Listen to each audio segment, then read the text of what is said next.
Gold trusted gold buyers మీరు తాకట్టు పెట్టిన బంగారాన్ని విడిపించి ఈ రోజు ఉన్న మార్కెట్ ధరకు కొనబడను.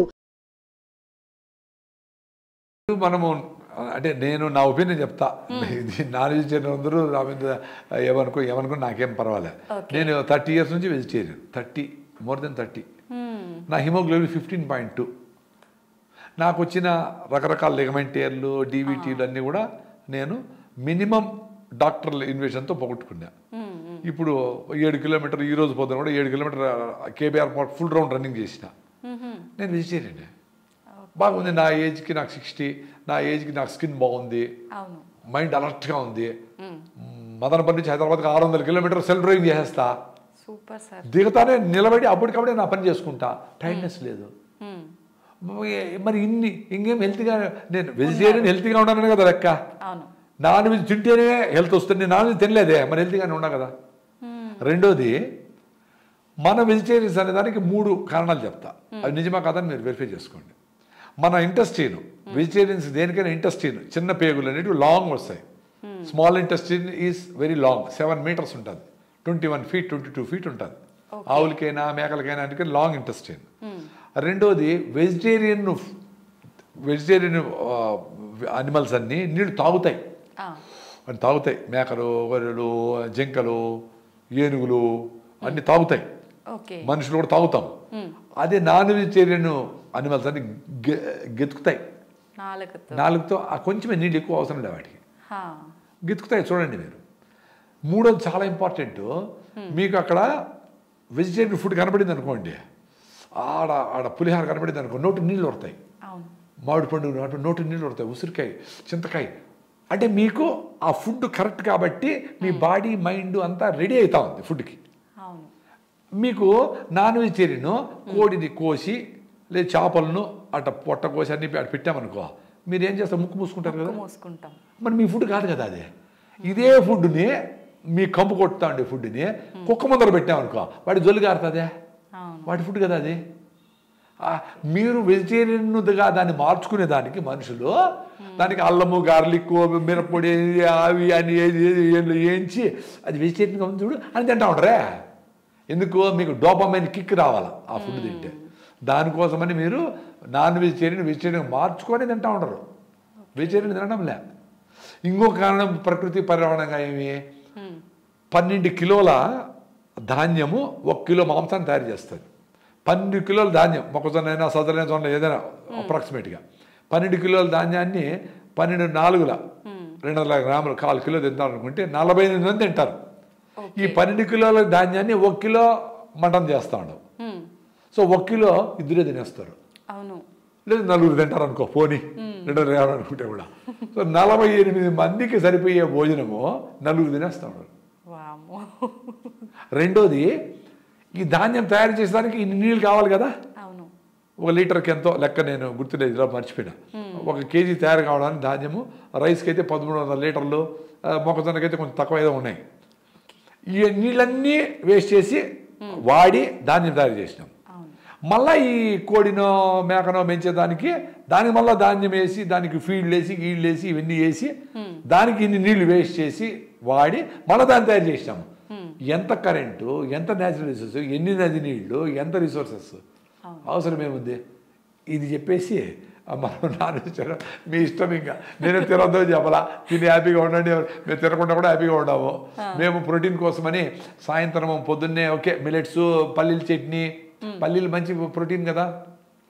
ఇంకా పప్పు ధాన్యాలు ఫుల్గా పప్పు వేసుకొని కుమ్ముతాం వేసి బాగా. ఇంకా సాయంత్రం అయ్యేటప్పటికి శనగలు, అలసందులు, బొబ్బర్లు అంటారు ఆంధ్ర సైడ్, పెసలు, ఆ తర్వాత ఇది శనగలు, నల్ల శనగలు, తెల్ల శనగలు, ఇవన్నీ బాగా ఉడకబెట్టి దానికి బాగా తెరమాత పెట్టి ఆనియన్స్ వేసి, నిమ్మకాయ పిండి,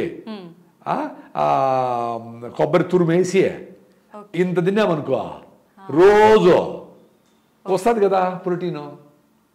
కొబ్బరి తురుము కూడా వేసుకుంటారా? టేస్ట్గా ఉండేదానికి. కొబ్బరిలో ఫైబర్ ఉంటుంది. కొబ్బరి మీకు బ్రెయిన్ టానిక్ అని, బ్రెయిన్కి టానిక్ కొబ్బరి. అందుకనే డాక్టర్ బిఎం హెగ్డే గారు కొబ్బరిని సూపర్ అన్నారు. మనమే కొబ్బరి తింటే కొలెస్ట్రాల్ వచ్చేస్తుంది అని చెప్పి అందరూ కొబ్బరి అనేది bad propaganda, wrong propaganda. Digestion problem కూడా ఉంటుంది, అరగదు కొబ్బరి తింటే అంటుంటారు సార్ చాలా మంది. అదే ఇప్పుడు మీరు ఏం పెడితే అది అరిగించాలి, మీ బాడీ రెడీ అవుతుంది, మీ సిస్టమ్ రెడీ అవుతుంది.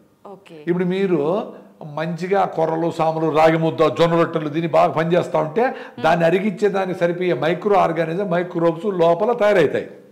మీరు స్టైల్గా లోపలికి బుడుక్కని లోపల పోయి వేసారనుకో, బుడుక్కని బయట వచ్చేదానికి ఏమేమి చేస్తారు ఆ వ్యవస్థ రెడీ అయి ఉంటుంది. సో మీరు కొర్రలు, సాములు, జొన్న రొట్టెలు స్టార్ట్ చేశారనుకో, కొబ్బరి, శనగలు కొన్ని ఎక్కువ తినే స్టార్ట్ చేశారనుకోండి, ఏది స్ప్రౌట్స్ ఏదైనా వారానికి ఒక రోజు మీరు మొలకలు కూడా తింటే మంచిదే. వారానికి ఒక రోజే, రోజు కాదు. రోజు తాగితే గ్యాస్ ట్రబుల్ రావచ్చు. అవి తిన్నప్పుడు వాటిని డైజెస్ట్ చేయడానికి సరిపోయే మైక్రోబ్స్ ఆ సిస్టమ్ లోపల రెడీ కావాలి కదా. అది వారమో నెలలో పడుతుంది. అదే నాకు అరగలేదు నిలిపేస్తే ఎట్లా అరుగుతుంది? ఇప్పుడు చెరుకు పెట్టే గానిలో ఇనపరాళ్ళు పెట్టామనుకో, రాయి వేసామనుకో, కరుగుతుందా? అంతే కదా. మీ సిస్టమ్ ఈజీగా అలవాటైంది, దానికి కాదు. కొన్ని రోజులు ట్రై చేయండి. 2 స్పూన్లు కొబ్బరి నూనె తాగండి పొద్దున్నే. బ్రెయిన్ టానిక్ అది. మనకు ముసలితనంలో వస్తుంది చూడు, డెమెన్షియా, పార్కిన్సన్స్, అదిరే రోగాలు, ఇట్లా వాటికన్నిటికీ కౌంటర్ అవుతుంది. పొద్దున్నే రోజు మీరు తాగండి కొబ్బరి నూనె 2 స్పూన్లు. చిన్నపిల్లలకు 1 స్పూన్, పెద్దలు 2-3 స్పూన్లు తాగండి. అది అద్భుతాలు చేస్తుంది. తర్వాత మీ బ్రేక్ఫాస్ట్తో పాటు 2 రోజులు నువ్వుల లడ్డు, 2 రోజులు పల్లీల లడ్డు, 2 రోజులు కొబ్బరి లడ్డు, ఇవి తాగండి. మీరు 1 మంత్లో 2% హిమోగ్లోబిన్ పెరుగుతుంది.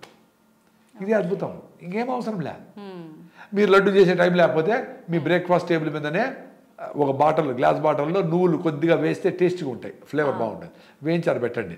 బెల్లం ముక్కలు అంత మొక్కలు చేసి పెట్టండి. ఆర్గానిక్ బెల్లం, నల్ల బెల్లం, తెల్లగా ఉండేది కాదు. తెల్లగా ఒరిజినల్గా ఏమైనా రైస్ చేస్తే తీసుకోండి, కానీ తెల్లదాని కోసం కెమికల్స్ కలుపుతారు, అది మంచిది కాదు. హైడ్రోస్ అన్ని కలుపుతారు, అది మంచిది కాదు. పల్లీలు రాత్రి నానబెట్టేసి పొద్దున్న అన్ని పల్లీలు 2 రోజులు పెట్టండి. బెల్లం, పల్లీలు, బెల్లం 2 రోజులు కొబ్బరి కొట్టేసి కొబ్బరి మొక్కలు బెల్లం పెట్టండి. సో మీరు లడ్డు చేయాలా, లడ్డు చేసే టైం ఓపిక లేకపోతే మీరు అట్లే నువ్వులు వేసుకొని బెల్లం ముక్క లోపల వేసుకోండి, లడ్డు లోపలే తయారవుతుంది. ఏమైనా లడ్డు అయినా మనం తినే కదా తినేది, లడ్డు చేసే టైం లేదు, బిజీ కదా. ఏదైనా చిన్న పని చెప్తే అమ్మా పని టైం లేదే అంటాడు. మరి ఇన్ని మిషన్లు, ఇంత అదృష్టం, ఇన్ని లిఫ్ట్లు, ఇంత కరెంటు, ఇన్ని గ్రైండర్లు, ఇన్ని వచ్చినాయి కదా, ఇంకా టైం లేకపోతే ఎట్లా? ఆ కిచెన్ను గౌరవించి ఎవరో ఒకరు డెడికేట్ అయ్యి అమ్మో నానమ్మో 2 ఉద్యోగం చేయకుండా మొగుడో 40 పాకం బాగా నేర్చుకొని ఆయన చేసి మంచి ఫుడ్ ఇంట్లో తిని ఇల్లు సర్దుకొని ఇల్లు అన్నీ చూసుకొని చాలా పెద్ద పని అది. తమాషగా మహిళలు ఏమంటారు, ఏం చేస్తామంటే ఏం లేదండి ఇంట్లో ఉంటాను అంటే, ఇల్లు పెద్ద పని. నువ్వు చేసే ఉద్యోగం కంటే ఇల్లు మెయింటైన్ చేసి చాలా అద్భుతమైన, ఆకర్షణీయమైన, అందమైన, అవసరమైన పని.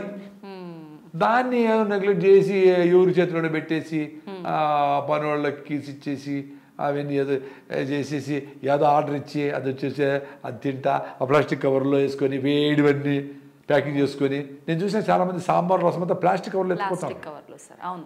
సో ఈ plastic nano particles, micro particles దాన్ని లీక్ అవుతాయి కదా, అవన్నీ తాగుతూ ఉంటారు. ఎంత అన్యాయం. క్యాన్సర్ హాస్పిటల్ పెరిగిపోతూ ఉండే. అన్ని మిస్టేక్లే. ఎట్లా ఇవన్నీ చెప్పాలి కదా పిల్లలకి. పెద్దోళ్ళు చెప్పాలా, టీచర్లు చెప్పాలా, స్కూల్లో చెప్పాలా, మనం మాట్లాడుకునే మాటన్ని ఎడ్యుకేట్ చేయాలి వాళ్ళని. పేరెంట్స్ ఈ పిల్లలకి ఆసు సంపాదించడానికి బిజీగా ఉండరు, టీచర్లు వాళ్ళ మార్కులు తెచ్చారు బిజీగా ఉండరు. ఇంక ఈ విషయాన్ని నేను ఎప్పుడు చెప్పాలా? ఇప్పుడు సెంట్రల్ గవర్నమెంట్ రీసెంట్గా స్కీమ్లో ఈ విషయాలన్నీ, ఎన్విరాన్మెంటల్ ఇష్యూస్, వ్యవసాయము, పని, పాడి పంట, అట్లా చదువు, సంధ్య అన్నీ, అంటే పనులతో పాటు చదువు కూడా ఉండాలా అనేది ఇప్పుడు రీసెంట్గా ఈ ఎడ్యుకేషన్ పాలసీలో వచ్చినట్లుంది. అందుకనే మా పొలం దగ్గర కూడా పిల్లల్ని పిలుచుకొచ్చి కంపల్సరీగా ఫోటోలు తీసుకొని వచ్చినాము, చేస్తాము, వరి నాటారు, ఏదో కొన్ని చిన్న పనులు చేయించాలని కూడా చేస్తా ఉన్నాము.